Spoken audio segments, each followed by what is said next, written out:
Hello दोस्तों, नमस्ते। आज मैं बात करना चाहूँगी उन लड़कियों के बारे में जो किसी न किसी कारण से अपना घर छोड़ देती है या भाग कर शादी कर लेती है।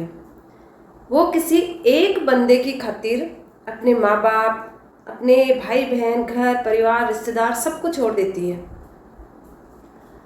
आजकल ना पता नहीं क्यों ये ना एक क्रेज सा बन गया है कि लड़कियां जैसे ही 18 या 18 प्लस की होंगी फिर वो सोचेंगे कि अब बस मुझे ना एक तरह से कानूनी मान्यता मिल गई है। जैसे कि 18 प्लस हो गई तो मैं बालिग हूँ और मैं जो चाहूँ वो कर सकती हूँ, जहाँ चाहूँ वहाँ जा सकती हूँ, जिसके साथ चाहूँ उससे शादी कर सकती हूँ। तो मैं उनसे, उन लड़कियों से बस एक ही निवेदन करना चाहती हूँ कि जैसे कि किसी समाज में होता है कि जो लव मैरिज है वो उसको मान्य है। किसी समाज में, बहुत सारे समाज होते हैं जहाँ पर लव मैरिज मान्य नहीं होती है। तो भले ही आप बड़े होकर लव मैरिज करें, आप अपने माँ बाप को मनाकर करें या जैसे भी आपको समझ आए, लेकिन उससे पहले मैं आप लोगों को मान लीजिए एक तौर से मैं आप लोगों से निवेदन कर रही हूँ, रिक्वेस्ट कर रही हूँ कि प्लीज़ ये इन सब चीज़ों में पढ़ने से पहले आप अपने पाँव पर खड़े होइए, आप अपनी लाइफ में सक्सेस होइए और उसके बाद आप डिसीजन लीजिए कि आपको क्या करना है, किससे शादी करनी है और किससे नहीं करनी है और कैसे करनी है। क्योंकि होता क्या है ना कि लड़कियाँ मतलब ये जो एज होती है 18 से 25 ऐसे समथिंग जो एज होती है, ये एक अट्रैक्शन की एज होती है। इसमें वो जल्दी से किसी के प्रति अट्रैक्ट हो जाती है और उसके बाद उसको लगता है कि मतलब इतनी पागल हो जाती है वो कि जो 18 साल तक, 20 साल तक जो माँ बाप उनको बहुत ज़्यादा प्यार करते हैं, जो भाई बहन का जो उनका रिश्ता होता है प्यार वाला, घर परिवार से जो स्नेह उनको मिलता है, वो कहीं ना कहीं उस सबको छोड़कर बस वो 18 दिन का जो प्यार होता है उस लड़के से, उसके लिए वो उन सबको छोड़ देती है। फिर बाद में इसका नतीजा क्या होता है कि लड़के के साथ कहीं ना कहीं चली जाती है और वहाँ पर कम से कम महीना, 2 महीना या लास्ट 6 महीना, यहाँ तक तो वो उसकी हर बात मानेगा। वो जैसा चाहती है कि वहाँ घूमने जाना है, वो चीज़ लेनी है, वो एक तरह से उसका यूज़ करता है और उसके लिए वो उसकी जो छोटी मोटी फरमाइशें हैं वो भी पूरी करता है। लेकिन जैसे ही उसको लगता है कि बस अब इससे मेरा मन भर गया है या कुछ जो भी है, ठीक है, वो जैसे ही अपनी लाइफ को पकड़ता है कि अब मुझे इससे छुटकारा चाहिए, मुझे कुछ लाइफ में कुछ अलग करना है, कुछ अलग चाहिए या कोई और लड़की चाहिए, फिर इसका परिणाम ये होता है कि वो उस लड़की को या तो छोड़ देता है या वो मारपीट करने लग जाता है उससे, तो खुद उसको छोड़कर चली जाती है। या फिर हो सकता है कि जैसे आजकल आता है कि बहुत सारी गर्ल्स कंप्लेन करती है कि मुझे लड़का भगा कर लेके गया था और फिर 4-5 जिन्होंने मिलकर मेरे साथ गलत किया या ऐसा ज़बरदस्ती, जोर ज़बरदस्ती करने की कोशिश की। तो ऐसा बहुत कम लड़कियों के साथ होता है कि वो किसी लड़के के साथ जाती है और वो ज़िंदगी भर उसका साथ निभाता है, पति पत्नी की जैसे रहता है,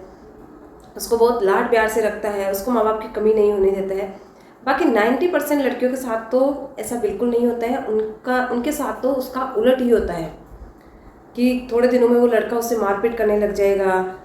खुद कमाने के बजाय उसको कुछ कमा कर लाने के लिए बोलेगा। फिर ऐसी स्थिति में क्या होता है कि वो लड़की ना तो माँ बाप के साइड से रहती है, ना उसका कोई ससुराल होता है, ना उसका कोई परिवार, ना कोई भाई बहन। वो जो अपनी जो भावनाएं होती है, वो जो अपने साथ हो रही हिंसा होती है, उसको किसी के साथ शेयर नहीं कर पाती है और इसका परिणाम ये होता है कि वो या तो उस लड़के को छोड़कर फिर वो मजबूर हो जाती है कि किसी एक लड़के को छोड़कर दूसरे के साथ चली गई, फिर दूसरे को छोड़कर तीसरे के साथ चली गई, या फिर हो सकता है कि वो सुसाइड वाला कदम अपनाती है क्योंकि उसको लगता है कि अब मुझे ना माँ बाप अपनाने वाले हैं, ना मेरा कोई ठिकाना है, ना ससुराल है। तो जो लड़कियां, जिन लड़कियों की शादी अपने माँ बाप करते हैं, वो बहुत अच्छे से देख परख कर उनकी शादी करते हैं कि लड़का कैसा है, व्यवहार में कैसा है, उसके संस्कार कैसे हैं, उसके माँ बाप कैसे हैं, कहाँ से आए हैं, समाज में उनकी क्या वैल्यू, क्या छवि है, ये सारी चीज़ें देख कर शादी करते हैं ताकि कल को उनको कोई पछतावा ना हो। अगर कल को माँ बाप या लड़का उनकी बेटी के साथ कुछ भी गलत करते हैं, मारपीट करते हैं, गाली गलौज करते हैं, तो वो जो लड़की के माँ बाप है वो उनको कह सकते हैं, उनको समझा सकते हैं। लेकिन जो भागने वाली लड़कियां होती हैं ना, उनके आगे पीछे कोई नहीं होता है, उनको कोई समझाने वाला नहीं होता है। तो फिर उनका जो अंत होता है, जो जो उसकी लाइफ होती है, एक तरह से बिल्कुल ख़राब से हो जाती है। और इसका कारण ये है कि वो अपना जो जीवन है अपने ही हाथों से ख़त्म कर लेती है। मैं चाहती हूँ कि ये मेरा जो वीडियो जो भी पेरेंट्स देख रहे हैं, उनसे भी मैं निवेदन करना चाहूँगी कि आप आपकी बेटी पर ज़्यादा सख्ती ना रखें। आप आपकी बेटी से फ्रेंडली बनकर रहें, उनसे हर बात आप भी शेयर करें, उनकी बातें भी डेली सुने। आप अपने बच्चों को समय दें। दिन भर में आप भले ही सारा दिन बिजी रहते हैं, लेकिन रात के टाइम में 15-20 मिनट ये तो ज़रूर निकालें कि आप जो आपकी दिनचर्या है दिन भर की, वो आप उनसे शेयर करें, और जो उनकी दिनचर्या है वो आप सुने। और जो छोटी छोटी चीज़ें होती है जिनके लिए बच्चे डिमांड करते हैं ना, कई बार ऐसा होता है कि बच्चे अपने पेरेंट्स से डिमांड करते हैं, वो मना कर देते हैं, फिर वो उन चीज़ों के लिए किसी और पर डिपेंड हो जाते हैं। तो जो छोटी छोटी चीज़ें होती हैं वो आप आपके बच्चों को ज़रूर दिलाएं। और बस सबसे जो मेन कारण है वो ये है कि आप अपने बच्चों से खूब सारा लाड प्यार करें, आप अपने बच्चों की बातों को माने की बातों को माने। और जो चीज़ें ऐसी होती है कि वो आपकी जो कैपेसिटी है, क्षमता है, उससे बाहर की है, तो आप अपने बच्चों को समझाएं, प्यार से समझाएं। क्योंकि आजकल ये डांट फटकार वाला ज़माना, ये सब कहीं ना कहीं चला गया है। आजकल बच्चे डांट नहीं सुनना चाहते, मार नहीं खाना चाहते, उनको सिर्फ प्यार चाहिए होता है। तो आप ये जो माँ बाप वाला रवैया है, ये बच्चों के साथ बिल्कुल भी ना अपनाएं। आप उनके साथ प्यार से रहें, प्यार से बात करें, हर बातें उनसे शेयर करें। मतलब जो बच्चों से करनी चाहिए वो बातें उनसे ज़रूर शेयर करें, ताकि बच्चा जो है अपनी जो मन की कुछ बातें ऐसी होती है कि वो अपनी मन की बातें किसी और को बताने लगते हैं, और धीरे धीरे उनके प्रति उनका लगाव बढ़ जाता है। फिर उसको लगता है कि बस यही एक इंसान है इस दुनिया में जो मुझे समझता है, मेरा साथ देता है, जिससे कि मैं बेझिझक अपनी बातें शेयर कर सकती हूँ। फिर ना चाहते हुए भी वो उसकी तरफ उसका जो लगाव है वो खींचता चला जाता है, और कहीं ना कहीं एक दिन ऐसा आता है कि वो उसी के साथ रहना चाहती है, और जब घर वाले नहीं मानते हैं तो उसके साथ घर छोड़कर चली जाती है और उससे भागकर शादी कर लेती है। तो मेरा जो निवेदन है माँ बाप से भी है और लड़कियों से भी है, प्लीज़ तुम लोग पहले अपने पाँव पर खड़े हो, तुम लोग ज़िंदगी में कुछ बनो, अपनी पहचान बनाओ, खुद 2 रुपये कमाना सीखो, खुद 2 रुपये कमाओ, ताकि तुम किसी के ऊपर डिपेंड ना रहो। कल को अगर तुम लव मैरिज करती हो तो भी,